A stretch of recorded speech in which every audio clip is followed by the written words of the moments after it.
GP Sharma ji हमारे साथ हैं, प्रेसिडेंट हैं स्काईमेट के, तमाम जानकारियां हमें देंगे। Sir, over to you. जी, ओके।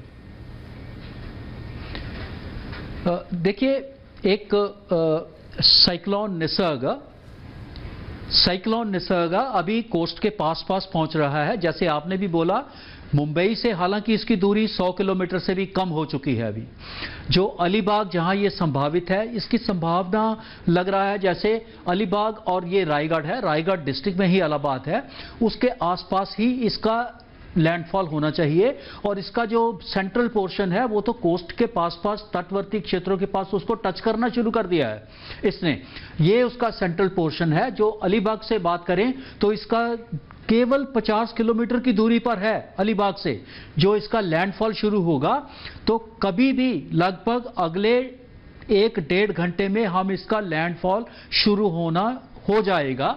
उसके बाद ये लगभग 1-1.5 घंटा, शायद 2 घंटे भी लग सकते हैं पूरा लैंडफॉल कंप्लीट होते हुए। डायरेक्टली मुंबई की तरफ ना जाके ये लगभग अलीबाग, रायगढ़, इसके आसपास इन क्षेत्रों में इसका लैंडफॉल होना है। कभी भी शुरू हो सकता है और 1 घंटे के बाद, और उसके बाद लैंडफॉल प्रोसेस में लगभग 2 घंटे लगेंगे। इस दौरान जैसे आप बता रहे हैं, पहले से ही तेज हवा, बहुत तेज बारिश, वो सब हो चुका है शुरू, और वो अब बढ़ता जाएगा। इसकी स्पीड भी बढ़ जाएगी। विंड स्पीड जो है कोस्टल एरिया में लगभग 80-90 किलोमीटर, और गस्ट में तो 100 किलोमीटर से भी ज़्यादा हो जाने की संभावना रहेगी। तो इसलिए जल भराव होना, वो सब कुछ कनेक्शन, कम्युनिकेशन, कनेक्टिविटी, उसके कारण जो कुछ भी बाधाएं आ सकती हैं वो इसके कारण संभावित हैं। लैंडफॉल जैसे मैंने कहा, कभी भी 1 घंटे के बाद ये कोस्ट के अंदर आ जाएगा। कोस्ट के अंदर आने के बाद से ये बिल्कुल तटवर्ती क्षेत्रों को अगले 6 घंटे के लिए तो प्रभावित करता रहेगा। इसलिए हमें बहुत सावधानी बरतने की जरूरत है। अभी से लेके कम से कम अगले 8 घंटे में पूरे कोंकण रीजन में, इंक्लूडिंग मुंबई में भी और उसके सबर्ब्स में, इसके प्रभाव होने का अंदेशा है। सभी तरह की सावधानी हमें बरतने की जरूरत रहेगी। जी, आपने बताया कि अगले 6 घंटे तक ये प्रभावित करेगा मुंबई कोंकण के इलाकों को, लेकिन अगर टोटलिटी में बात करें तो ये जो चक्रवात है ये कितने एरिया को, भारत के जो वेस्टर्न कोस्ट हैं वहां से लेकर अंदर, ये कितने एरिया तक को हिट कर सकता है, प्रभावित कर सकता है? कितने घंटे तक, यानी कितने समय तक इसका प्रभाव हमें देखने को मिल सकता है? देखिए, लैंडफॉल होने के बाद टेंडेंसी नॉर्मली साइक्लोनिक स्टॉर्म जितने भी हैं उनकी रहती है कि कमज़ोर पड़ जाते हैं, इसलिए कि को लैंड के ऊपर आके उनके पास पानी की कमी, वाष्प जो होते हैं, मॉइस्चर होता है, उसकी कमी के कारण, और ड्रायर एयर जो गर्म और शुष्क हवा होती है लैंड से, उसके कारण उसकी इंटेंसिटी कम होनी शुरू हो जाती है।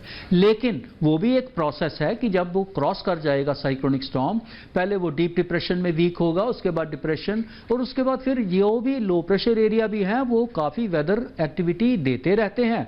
ये है कि इंटेंसिटी जैसे हवाओं की है, कोस्ट को पार करने के बाद विद इन अबाउट 4-5 आवर्स और सो, और उसका कम हो जाती है इंटेंसिटी। अभी जैसे ये कोस्ट को पार करेगा, उसके मैंने कहा कि 6 घंटे तक तो पूरे कोंकण रीजन में उसका प्रभाव रहेगा। और जैसे ये क्रॉस भी करता है तो जो मध्य महाराष्ट्र के क्षेत्र हैं, जिसमें मैं कहूँगा कि पूना, नासिक, अहमदनगर, और उसके बाद इवन जो ये सब मराठवाड़ा के भी क्षेत्र हैं, जो जालना, औरंगाबाद वगैरह, इन सब में बरसात होगी। अगले 24 घंटों में हमें इस तूफान के कारण जो भीतरी क्षेत्र हैं मध्य महाराष्ट्र के भी, मराठवाड़ा के भी, और उसके साथ साथ इवन जो मध्य प्रदेश के दक्षिणी भाग हैं, जिसमें कुछ क्षेत्र जैसे हरदा और इटारसी, बैतूल, उन क्षेत्रों में भी इसके कारण प्रभाव आएगा और वर्षा होगी, लेकिन इंटेंसिटी उनकी धीरे धीरे कम हो जाएगी।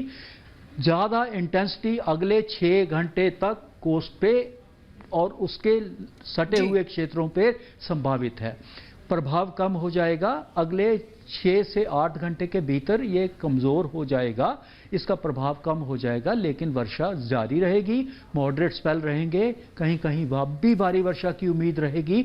हवाएं जो अभी 100 किलोमीटर की स्पीड से चल देंगी जी, उसमें भी कमी हो जाएगी, लगभग 40-50 के करीब हवा की गति रहेगी। जी बहुत बहुत धन्यवाद सर तमाम जानकारियां देने के लिए। तो इस वक्त जीपी शर्मा जी हमारे साथ मौजूद थे, स्काईमेट के प्रेसिडेंट, जो बता रहे थे कि कैसे ये तूफान आगे बढ़ रहा है, खतरा कितना बड़ा हो सकता है और कितनी देर तक ये तूफान अपना असर डाल सकता है।